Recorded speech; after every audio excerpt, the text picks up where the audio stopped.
On Saturday, Trump vowed to implement a wave of increasing tariffs on EU members, Denmark, Sweden, France, Germany, the Netherlands and Finland, along with Britain and Norway from February 1st until the US is allowed to buy the vast Arctic island. Leaders of both Denmark and Greenland have insisted the island is not for sale and does not want to be part of the United States.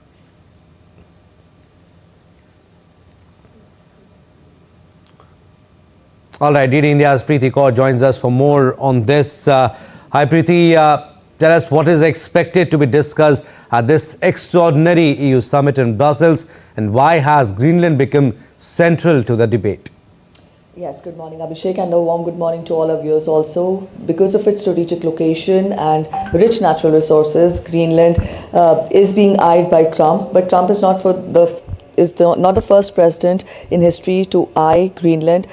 We have seen it in the past also, but at present this has become the bone of contention between the EU and the US. Trump has announced to impose 1% tariffs on EU if an agreement is not being reached on Greenland. At the same time, this has brought in a strong rebuke from EU. President of European Council, Antonio Costas, has in fact called in for an emergency summit on this, and he has maintained that the security of Greenland and peace in the Arctic region, in the Transatlantic region, cannot be taken away, and he has called in for stern action by the EU and has at the same time maintained that dialogue between EU and US on this can be continued. So we'll have to see how the days ahead pan out when we talk of the EU summit, which has been called in by the President of European Council in the coming few days.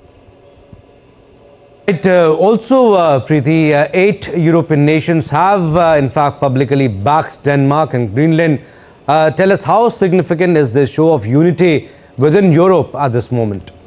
Yes, this is a very pertinent development, Abhishek, when we talk of these 8 EU countries coming together. 6 of these are part of the trade bloc of the European Union. Now, this is for the first time that we've seen such a rebuttal on part of the EU countries, of these respective 8 EU countries against the US. They have, if on one side we have the trade sanctions announced by US President Donald Trump, to the tune of 10%, which could increase to 25% by 1st of June if an agreement is not reached. At the same time, on the other hand, the EU leaders are mulling to put into effect the anti-coercion agreement, which is also known as the trade bazooka.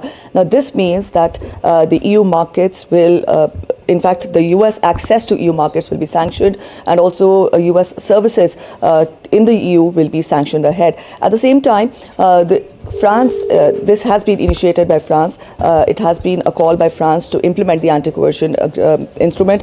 At the same time, EU is also mulling imposing 93 billion euros of retaliatory sanctions, which were earlier put off because of the trade truce that was reached between EU and US as a repercussion to the sanctions that were announced by US President Donald Trump earlier. So put all this together, this is a very strong rebuttal on behalf of the EU countries to come together and to put it across to the US President that Greenland is not up for sale, because earlier we've seen that diplomacy is what has been opted by the EU. Earlier also, when we talk of the trade war between EU and US, earlier when US President imposed sanctions on EU. At the same time also, diplomacy, dialogue was opted by the EU countries when we talk of the Russia-Ukraine war also.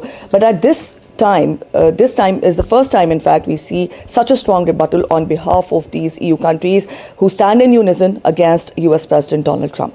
All right, Preeti, next few days will be very crucial. We'll leave it at that. Thank you for inputs.